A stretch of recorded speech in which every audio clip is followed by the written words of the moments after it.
We will finally have a Portmore Derby in Portmore. More Pleasant will finally return to league action at Jerusalem. And finally, we got an update on what's going on at Anthony Spaulding Complex. All this and more on this Matchweek 7 preview show. Yeah, people, welcome back to Jamaica Fan. We finally have a full slate of games this weekend, and we will begin with a top of the table Portmore Derby. Portmore United versus Racing United. No matter how you slice it, this has been a stellar start to the campaign for Racing United.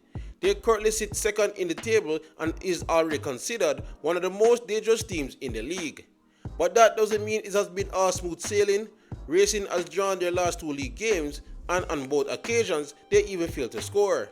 Sure, they missed the injured Tajay Grant, but Racing still created numerous chances, but their young attackers failed to convert and get on the score sheet. They still remain as the joint second top scorers with 11 goals, but if this continues, coach Anthony Patrick might have to switch things up in the attack.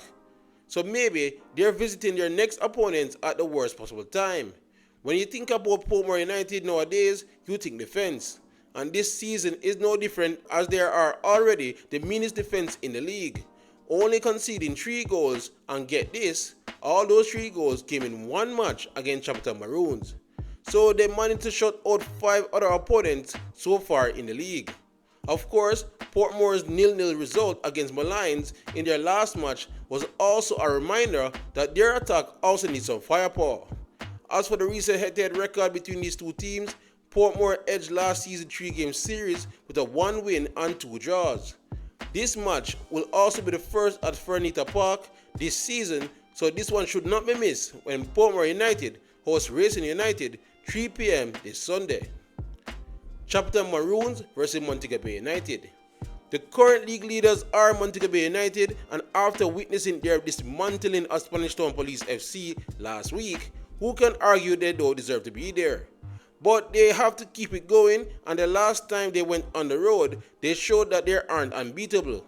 Mobe are very aggressive in their attack, but because of that, they will sometimes leave themselves exposed at the back. Portmore exploited that very same weakness in their 2-0 victory over the Western-based club, and that match should be what the Phoenix staff should be using as reference before their big clash this Sunday. The Maroons themselves have hit a roadblock in the last couple of weeks, but a return to Turner's Oval could provide the spark to get their season back on track. But they would have to do it without their starting goalkeeper, Prince Daniel Smith, who is suspended after his red card in the last match against Waterhouse. Then there is the issue of their attack. The Maroons have failed to score in their last 3 matches, and honestly, they don't even create that much chances during that time. Maybe it is time to roll the dice and start Robino Gordon as a right winger, as he has proven last year with Veer he has a nose for goal. Regardless of what coach Donovan Duki decides to do, I am fully expecting an entertaining encounter when Phoenix Capital Maroons host Montego Bay United 3 p.m. this Sunday. Tivoli Gardens versus Cavalier. The defending Caribbean champions are officially out of the Caribbean Cup after their defeat in midweek, which means Rudolph Speed and Co. will be fully focused on the league a lot earlier than anticipated. And maybe that's a blessing in disguise. It has been well documented the amount of talent that left the club in the off-season, and perhaps the club just needs to simplify things to properly transition into the new era. Maybe this new era also requires a change in playing style to a more possessive brand of football than the more direct approach we have been witnessing these last 3 years. I am fully confident Rudolph Speed will figure it out eventually, but until then, they will still need points to keep pace with the top 4. As for their opponents this weekend, Tivoli Gardens, I would argue that they're also still trying to figure things out themselves, but after their impressive performance against Racing last week, maybe they're on the right track. In that match, I finally saw some fight and spirit that is usually associated with Jerome Wade coach teams, and with this upcoming match being in front of their own passionate fans, I'm expecting a real aggressive Tivoli this Sunday. Also, they may have found a new long-time solution in goal with newcomer Natalian Francis, who was excellent against a very good Racing team. As for the recent head-to-head record between these two teams, the points were shared in all 3 of their matches last season. Maybe we will get a winner this time around when Tivoli Gardens hosts Cavalier this Sunday at 3 p.m. Spanish Town Police FC versus Molynes United. There's no sugarcoating it. Police FC are at the basement of the table, and with a current record that sees them conceding 10 goals in 6 games and only scoring 1 in return, they are statistically the worst team in the league at the moment. But that disastrous performance against Montego Bay last week was the first time they looked like they never belonged. They just have to quickly wipe that match from memory and find the resolve to go again. Of course, they need to find a way to get goals too, but I thought they were on the right path with the front three of Facey, Danvers and Clark in that game against the Maroons. Plus, they will be facing the only other winless team in the league next in Molynes United. Molynes currently are the league's draw specialists after 4 draws in 6 games and must be seeing this match as a prime opportunity to finally get something in the win column. They kept a much needed clean sheet in their last match against Portmore thanks to the heroics of Darren Denai, but they have only scored 4 goals so far this season. But they do produce chances and they desperately need someone to start converting them, or it will be another season of struggle for the Kingston-based club. This match is huge for both teams, so I expect this one to be a fun one when Molynes United takes on Spanish Town Police FC this Sunday at 3 p.m. Waterhouse versus Mount Pleasant. Firehouse finally got that monkey off their back when they took and kept the lead versus the Chapital Maroons last week. I like how they were conservative once in front, but then sprung into action when their opponents got desperate. The only problem, they just can't seem to stay healthy. Despite Elvis Wilson being back, Colorado Murray was missing against the Maroons, Fletcher seemed to suffer a setback, and Mario Sims had to leave the match versus the Maroons at halftime due to a knock. But at least they had Bygrave back on the bench, and with him and the informed Javier Bryan, they still should have enough firepower to cause teams trouble. And they will still need that firepower this weekend as the mighty Mount Pleasant rolls into town. The Stoosh in the Bush has not looked their usual dominant self so far this season, but understandably, they were focusing on the Concacaf Caribbean Cup. There, they have been excellent, and with them already securing a spot in the semi-final of that competition, I expect them to be a little more switched on in the league starting this weekend. But star striker Warner Brown remains a doubt, but Raheem Edwards has been on such a great form, they simply remain a threat. As for the recent head-to-head record, Mount Pleasant were the better team last season after beating Waterhouse twice and getting a draw in the other match.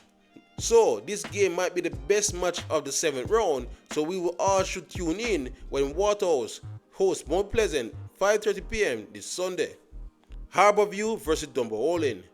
The Stars of the East have looked pretty good in their last 2 matches as the attack finally seem to be coming along.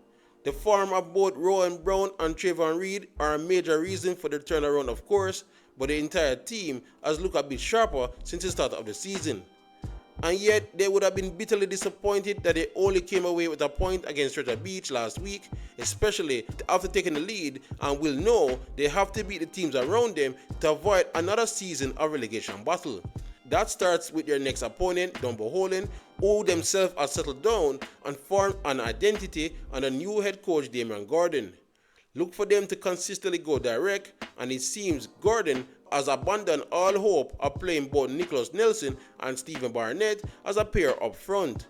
Instead, Clive Wedderburn has proven to be the better partner for Nelson, and Gordon will be hoping the two will bag in some goals against a Harbour team that has already conceded 9 so far this season.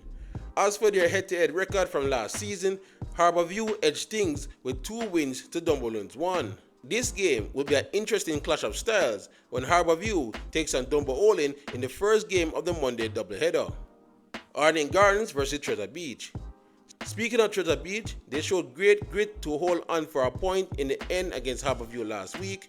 The St. Elizabeth-based club only has 5 points so far this season, and I'm sure they believe their performances warranted more than that. Head coach Kemar Ricketts has the team well drilled, but not without their faults at both ends of the field. It's great that they generate so many chances. In fact, they have scored in all of their matches so far this season, but they also give their opponents too many as well, resulting in them conceding 12 goals in 6 matches. If they can get that balance right, they should move up the table. And if they are looking for inspiration, their next opponents, Arnett Gardens, recently overcame similar issues. The Junglers are well rested after not playing last week and will look to tap back into good form they had a couple weeks ago. It took new head coach Philip Williams some time to find the right balance between attack and defense after the club let in 10 goals in their first 3 matches, but now saw them dropping that number drastically down to only 1 in their last 2 matches. And with the return of their main attackers like Fabian Reed and Rushika Kelson, their goal scoring output went up another notch as well. They will be full of confidence for this match, but they must be wary of a very tricky Treasure Beach team. The last time these two teams met was back in April of last year, where a Kaheem Dixon brace powered the Junglers to a 4-1 victory in St. Bess.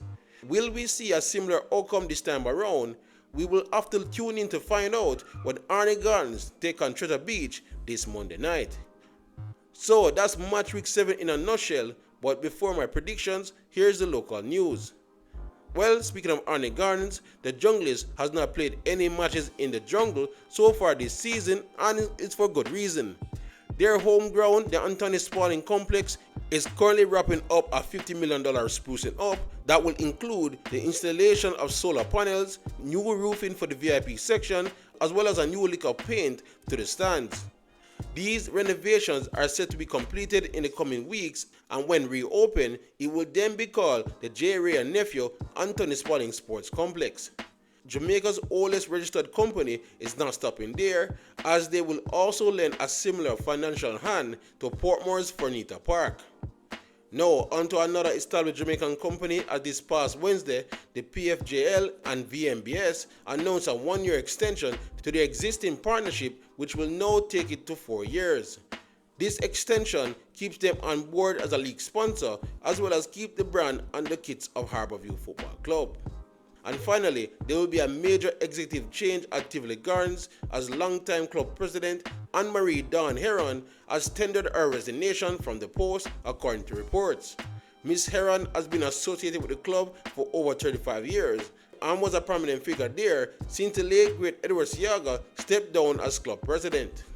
But anyway, that's all for this week's news. Now onto my almost always correct predictions. Alright, Portmore versus Racing. I expect Racing to come back good this weekend, but I also expect Portmore defense to hold firm. I'm thinking this will be Portmore 1, Racing United 1. Chapter Maroons versus Montego Bay. Alright, Turner Field is a real home advantage with the slope and elevation, but this might be a wild game, but I think Montego Bay is going to edge Chapperton 2-1. Tivoli versus Cavalier. As I said last year, they draw all 3 matches, and I think that will happen again. I see Tivoli 1, Cavalier 1.